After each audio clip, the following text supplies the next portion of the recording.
Bab 504, Ibu, senyuman pihak lain segera membeku. Kemudian mendekati wanita tua itu dan segera menangis. Sudut mulut Deon berkerut, kenapa kamu menangis? Ibuku sudah meninggal, karena sudah nggak bernapas. Pihak lain berkata sambil menangis, nggak apa-apa, tabib.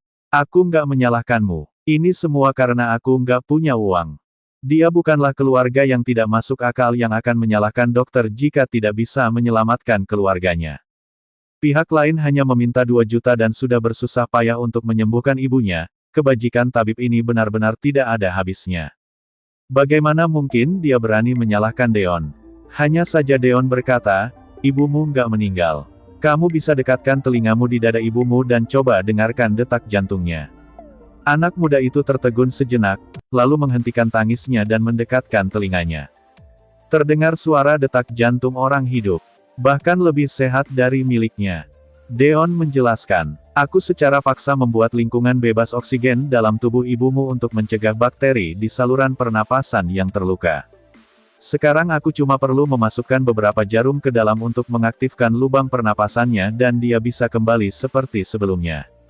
Jadi untuk apa kamu menangis? Seorang pria nggak boleh dengan mudah menangis. Anak muda itu langsung tercengang setelah mendengar ini.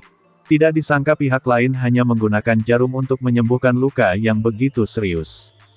Dia benar-benar telah bertemu dengan dokter ajaib.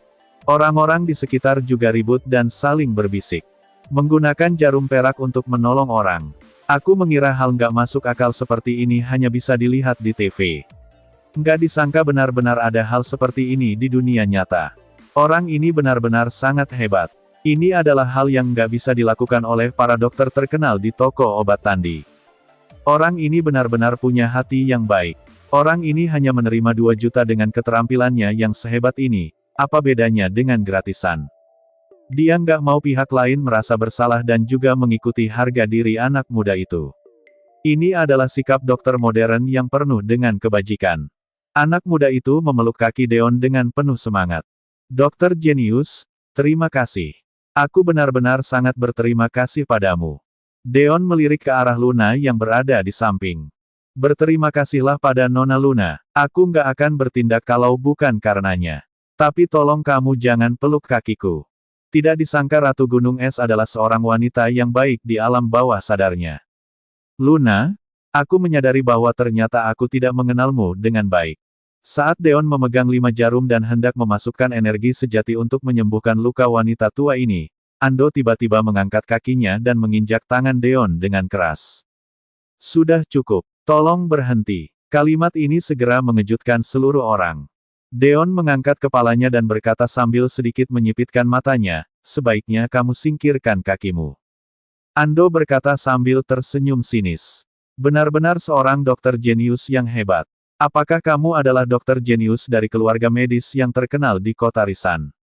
Kamu bisa membantu kalau melihat ketidakadilan, tapi kamu nggak bisa bertindak seperti itu di sini. Jadi, tanya Deon sambil menarik kembali senyumannya.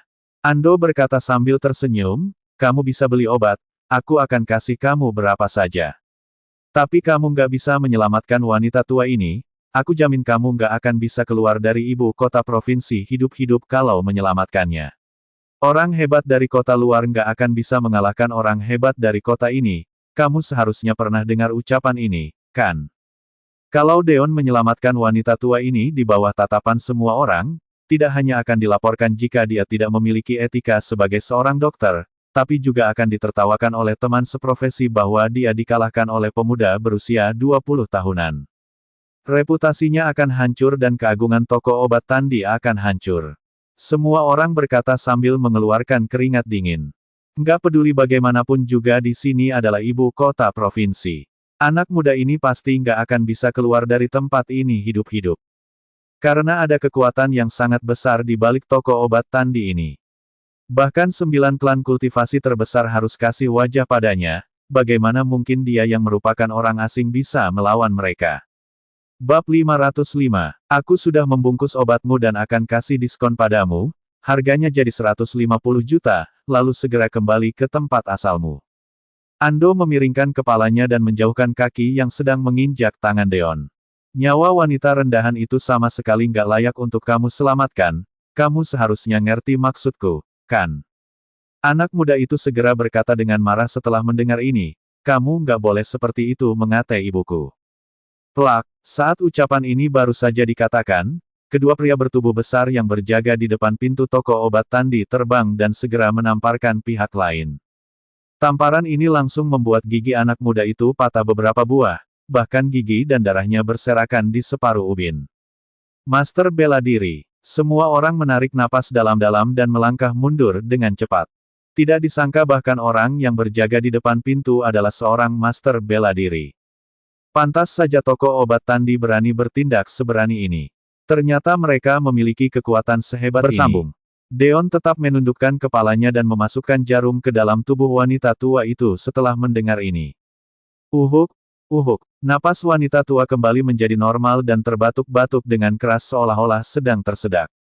Anak muda yang setengah wajahnya membengkak. Bajingan.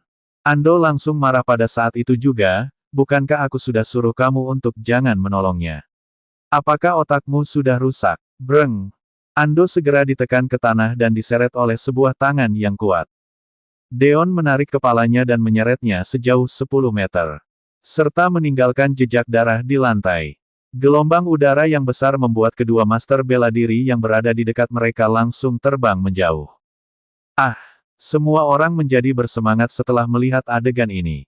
Anak muda itu juga seorang master bela diri. Astaga! Apakah mereka benar-benar akan bertarung?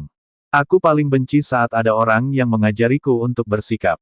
Deon menaikkan sudut bibirnya dan membuat senyuman yang dingin. Dia berkata dengan nada main-main.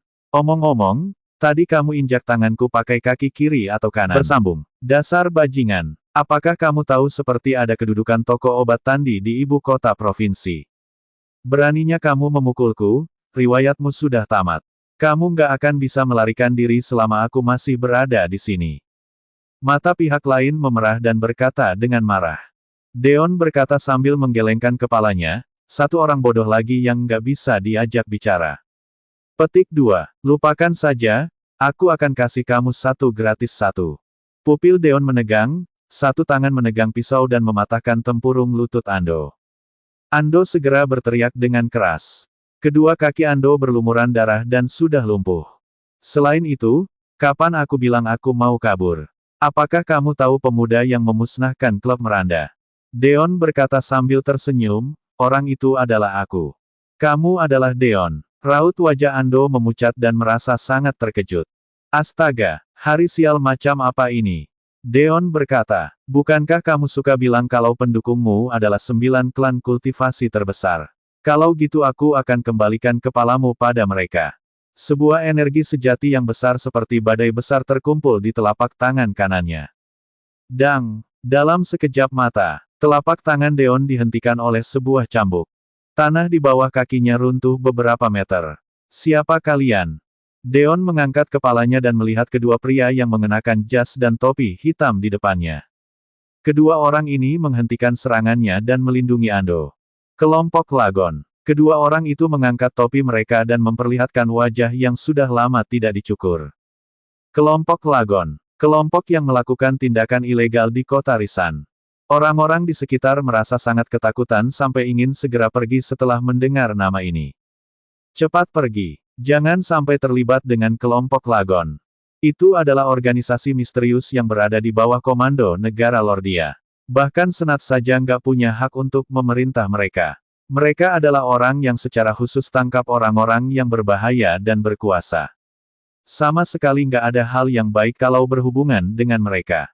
Deon mendorong Luna ke hadapan anak muda itu. Bawa dia dan ibuku keluar lebih dulu. Baik, jangan khawatir, Dokter Jenius. Aku pasti akan melindungi mereka. Anak muda itu mengangguk dengan cepat. Tiba-tiba dalam sekejap hanya tersisa Ando yang terkejut dan kedua orang misterius dari kelompok Lagon di dalam toko obat Tandi. Ando berkata dengan bahagia, hahaha, ternyata kalian dari kelompok Lagon yang datang untuk menyelamatkanku. Cepat bunuh dia. Bab 506. Berisik sekali. Setelah ucapan ini dilontarkan, salah satu orang dari kelompok Lagon tiba-tiba mengangkat tangannya dan menghancurkan kepala Andol. Cus! Banyak darah yang keluar dari tengkorak Ando dan berceceran ke lantai.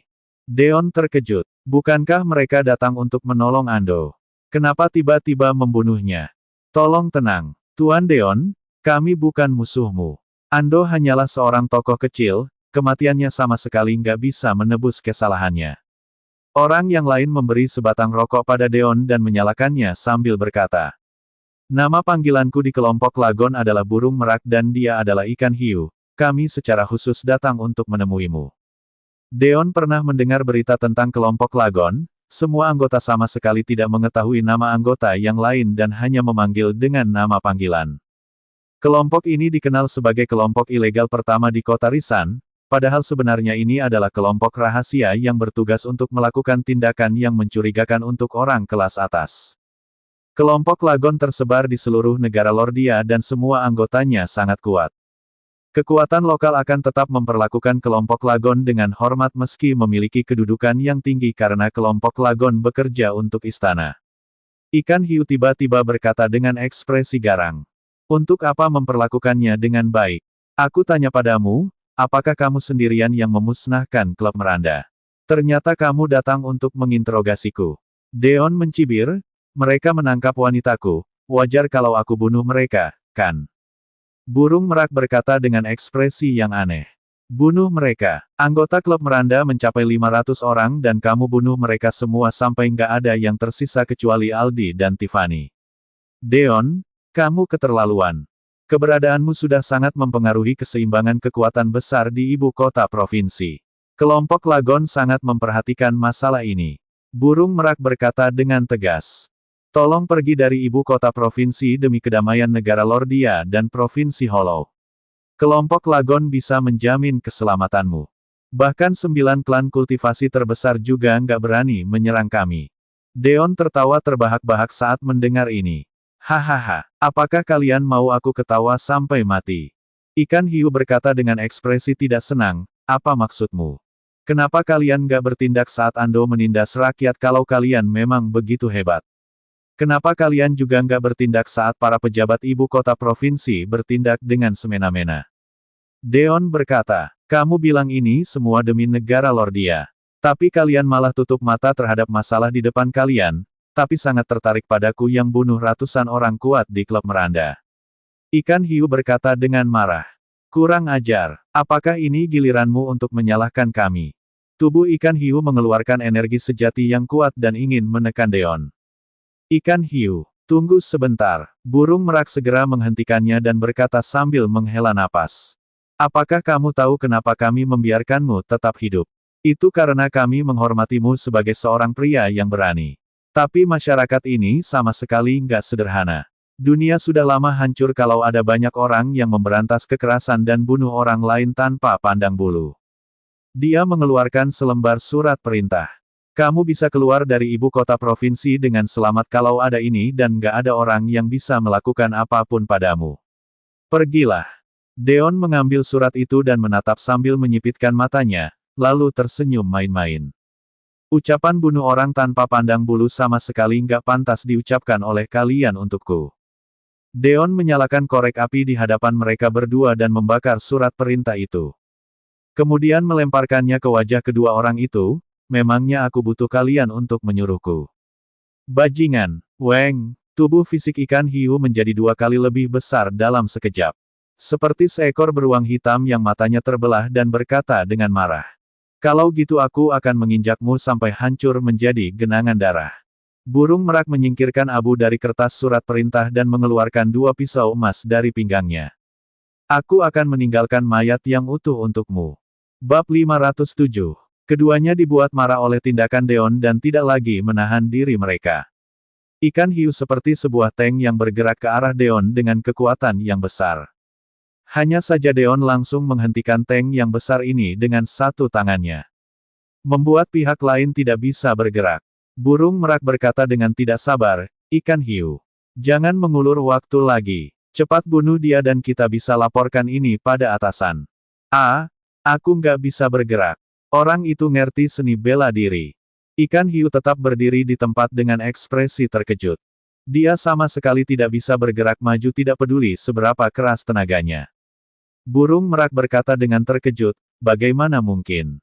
Kekuatan tempur seorang anggota kelompok Lagon sama dengan 20 master bela diri dari Provinsi Hollow. Apalagi ini hanya bagi seorang petarung paling biasa di kelompok Lagon.